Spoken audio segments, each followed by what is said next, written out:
So joining us on the broadcast to discuss this further, we have Sanjeev Srivastava, who's a foreign policy expert. We also have Major Mohd Ali Shah, who's a defense analyst, but he's going to, help us better understand what exactly it means to be a Jawan and then to slowly come into civil society. Major Shah, if I can, take this question from you, I want to be a little personal. How has it been for you? Because you were, of course, a soldier, you were a Jawan earlier, and now, you're a part of civil society. I know that you're a YouTuber, if I may call you so. Why don't you tell us, Major Shah, a little bit about what your experience has been like? Well, I was working in the corporate sector. I was with the leading multinational company, Genpact, that time GE Capital International Services, and I was on a very, very high lucrative package. I left my regular job, a regular job with a multinational company, because I was motivated to join particularly the short service commission in the army, not the permanent commission. I want to experience the army life. So now when I speak me, I mean people like me, my course mates, my peers, my seniors, my juniors, people who I know of. I'm speaking on their behalf as well. So we came here, we trained for the army for 11 months, and our QR, our qualification, our standards were met on the same level as an ex-NDA who comes after 3 years of training and then 1 year at IMA, 4 years of training, right, overall. And here 11 months of training, but we were at par with them. And we got the same rank, same stature, same everything. No discrimination. And in these 5 years, I saw 2 years at the line of control in India-Pakistan border, where my post was 30 meters away from the Pakistani post, and every evening in the year 2003, there was no ceasefire that time. We used to fire across, they used to fire at us. It became a very regular routine. We got immune to it after a while. We would fire back, we would give a befitting reply. Thereafter, I went to the northeast. I went on deputation to the paramilitary force, to the Assam Rifles, which is now again in news because the government has said we will induct them in paramilitary in Assam Rifles. So I feel I would be slightly more qualified to speak on that, about the army and paramilitary over there again. So I will tell you about that. And now after our 4.5 years of service, we had signed up for a 5-year contractual period. We were sure. Now what? Jobs, what would we do? The anxiety that set in. We were all worried for our future. We all knew it, okay, and that anxiety was always there, but that anxiety, that energy, we used it positively. You see the list of gallantry awards.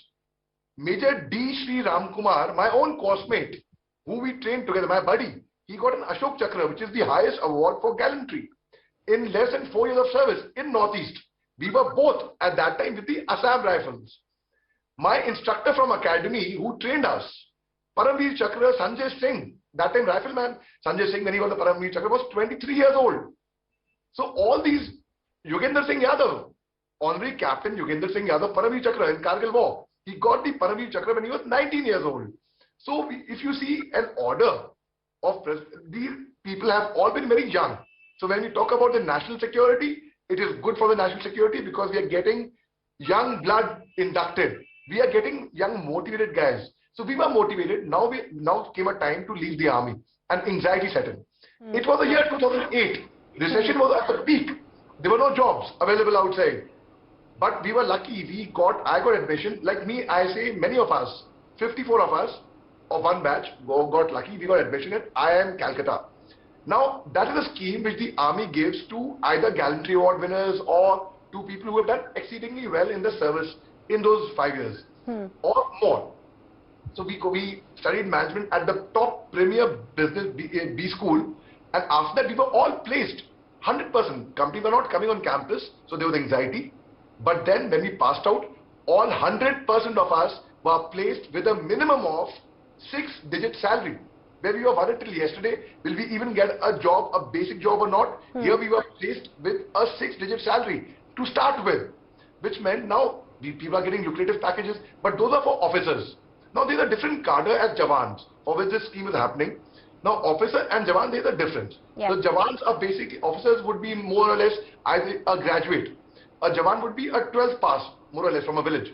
So now for them, a short service commission, not a commission, a short service. There are countries like Israel, Singapore, Korea, where you have to compulsorily do a stint in the army for a few years.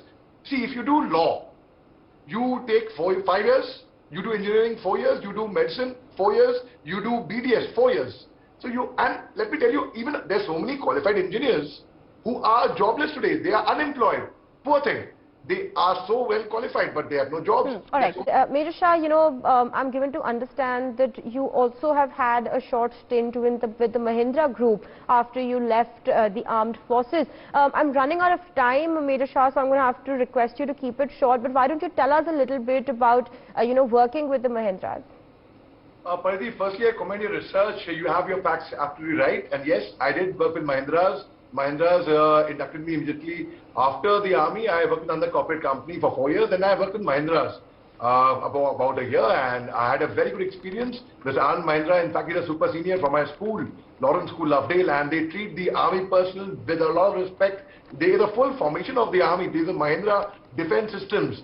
So there are a lot of people, and so my experience says that the army people who would be inducted, the ex-Agniveers, the people who have been retained in the army, 25% would be envious of the 75% who have left the army and who are now absorbed and are doing exceedingly well in the corporate sector, Pariti. All right. Thank you so much, Major Shah, as well as Mr. Srivastava, for joining us on the broadcast.